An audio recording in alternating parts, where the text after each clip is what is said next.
Hello and welcome to CMC's Trend Tracker, where we go over in-depth technical analysis and charting of some of the key assets at the moment. What I'm going to be touching on in this video is AI and semiconductor stocks. Let's get into the charts. So as everyone is well aware, the markets have been on a bit of a bull market as of recent, largely led by the tech sector, within that being the semiconductor and AI sector as well. So taking a look at the VanEck Semiconductor ETF first, we can see here it has been in a bit of a downtrend, then going into a bit of a sideways market. What that's suggesting is that when the sellers were in control, now it's starting to equal out between the buyers and the sellers. We've got a classic reversal pattern here, the inverse head and shoulders, with the first shoulder here, price making a new low, then price making another new low, price then looking to enter into another new low, but the buyers, the demand starting to come back in, so it was unable to actually do so. This is a sign of strength. And then it's actually come up here to this major supply zone here highlighted in purple, and it's been able to actually break through that and now head into yearly highs. Another thing that you can actually use to sort of add a bit of confidence to your actual strategy is looking at an indicator. The one I'm using here on the actual platform is the Awesome Oscillator. What you're looking for here is actually divergences. So this one's actually showing a bullish divergence at the moment. So going on what I said before, so price has made a new low here, right? And the oscillator also made a new low at the same time. Then price comes and makes another new low, but the oscillator does not. It actually makes a higher low, suggesting that there is a bit of a trend reversal going on. And if you combine this with the actual chart pattern, which is also suggesting a reversal, it just adds conviction to your trades.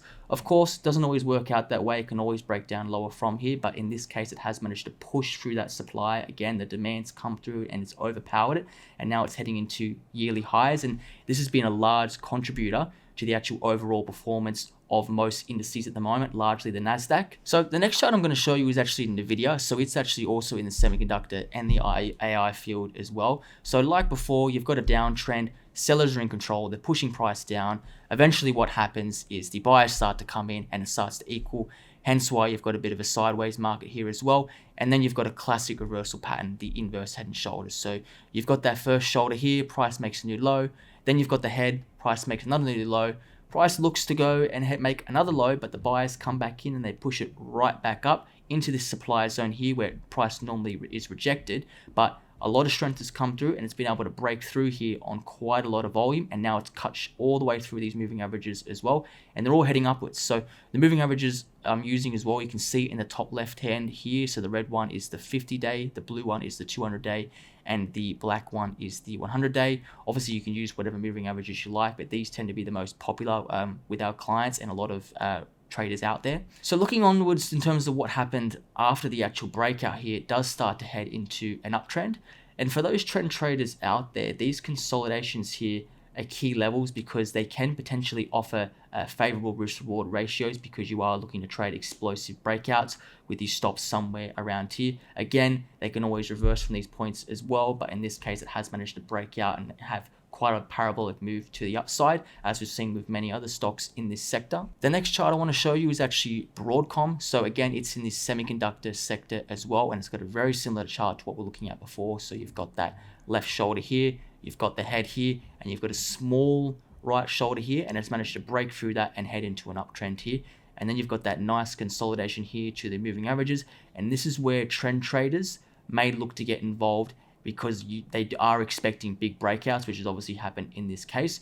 With that, you also have to expect that they are going to be looking to take profits. So the people that have bought in this base here, the people who have bought in this consolidation here, are going to be looking at taking profits at some point, which looks like we are seeing at the moment on the chart.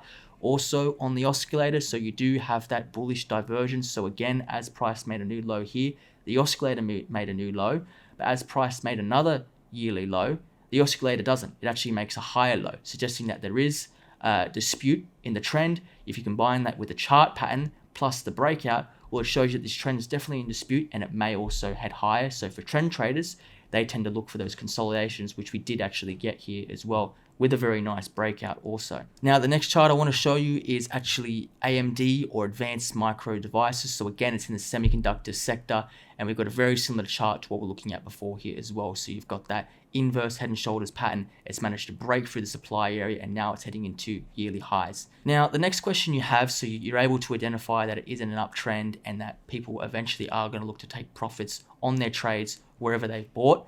So you may want to look for when is the buying going to be exhausted. So from that, there are a number of things that you can actually use to potentially suggest when buyers are actually getting exhausted and when it might be time to take profits or short, whatever your strategy suggests.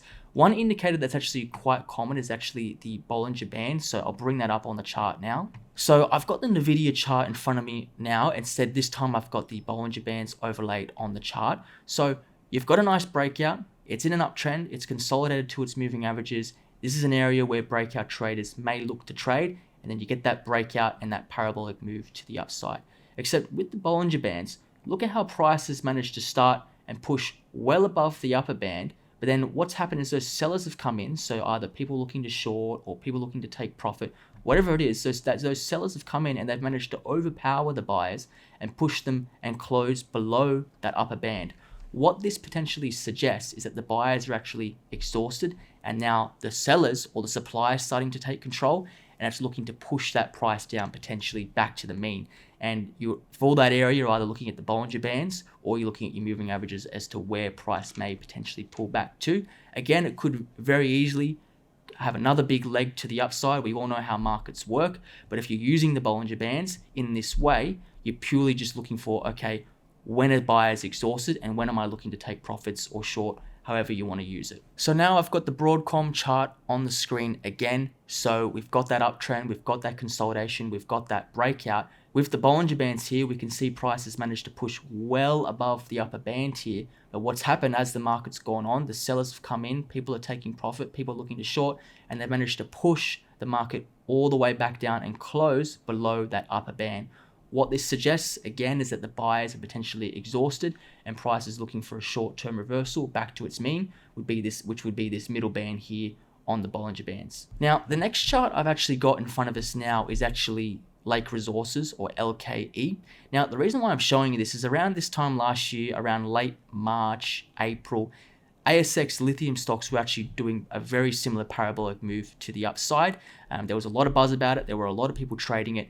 And with that, obviously, as you can imagine, with so many people trading it, so many people holding it, eventually all these traders are going to look to take profits or short at some point after a parabolic move to the upside. So if we apply the same theory to it, we add the Bollinger Bands, overlay them onto the chart, you can see right here where price managed to push well above that upper band and then close below it here. You can see that was almost pretty much the top of the market. Again, it could have very easily broken out and made all-time highs from this point, but all you're really doing with this indicator is you're using it to indicate when those buying power may be exhausted and you're looking for those short-term reversals back to the mean, and that's exactly what's happened. So purely just using this as an example in terms of what to look for and what potentially may happen in the future. So the next chart I've got in front of me now is actually LPI, or Lithium Power International, on the theme of lithium. So again, it moved very similar to Lake, but you can see here on the chart, I'm just providing for another example. As soon as it had that parabolic move and it pushed well past its upper Bollinger Band and then closed below, it did signal the end towards the move and it did move back to its mean. So again, it's something to potentially watch out for with these stocks, whether you're looking at FX, commodities, stocks. Watching this for potential exhaustion can be key with your trading strategy. So the next chart I've got in front of me right now is actually a screenshot from the Bloomberg terminal. Now, what it's actually showing you is the top gainers in the actual S&P 500 and how much they've actually contributed to the actual overall performance of the index. You can actually see that a large bulk of it is actually coming from technology stocks, a lot of them being in the AI sector or the semiconductor sector. So what this is potentially suggesting, so if the large bulk of the index move going to the upside is coming from just a handful of stocks, we all know that nothing just goes up forever, right? Eventually they are going to pull back at some point.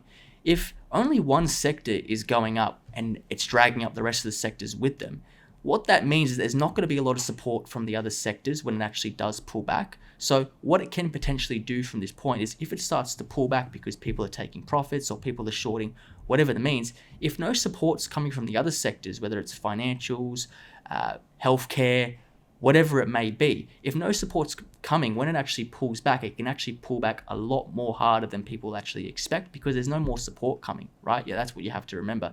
The liquidity has almost been pulled out with interest rates going up. There's no more money being printed.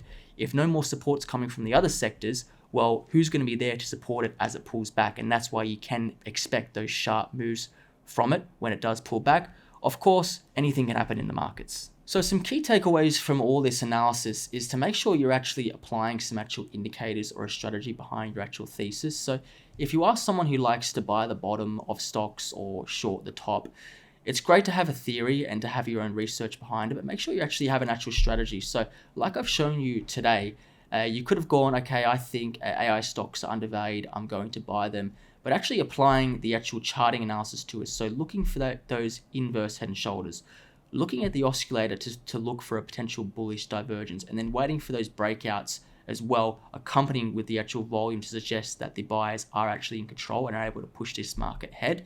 And if you are someone who's managed to buy in that base and hold on to and experience one of these parabolic moves to the upside, well, eventually you do have to be in the position where you are going to take profit, right? And having some sort of an indicator to suggest when the buyers are exhausted and it may be able to pull back, having those Bollinger Bands there to suggest or indicate when those levels might be can be really key and important. So that's really one of the key takeaways that I want to go through with this analysis. Another key takeaway as well is actually looking back historically to find other sectors who have performed similar. AI and semiconductor stocks aren't the first sector to ever have a parabolic move to the upside, like I showed you with lithium stocks. So they had a very similar move, and if we look at them, we can apply these same indicators, we can apply these same principles to see how it would have performed, and you can backtest your theory. And with that, we're actually able to apply that to the current market. Well, that wraps up today's video. Thank you for watching. Feel free to leave a comment on your thoughts on AI and semiconductor stocks. Always happy to reach out, have a chat with you. I'll see you in the next video.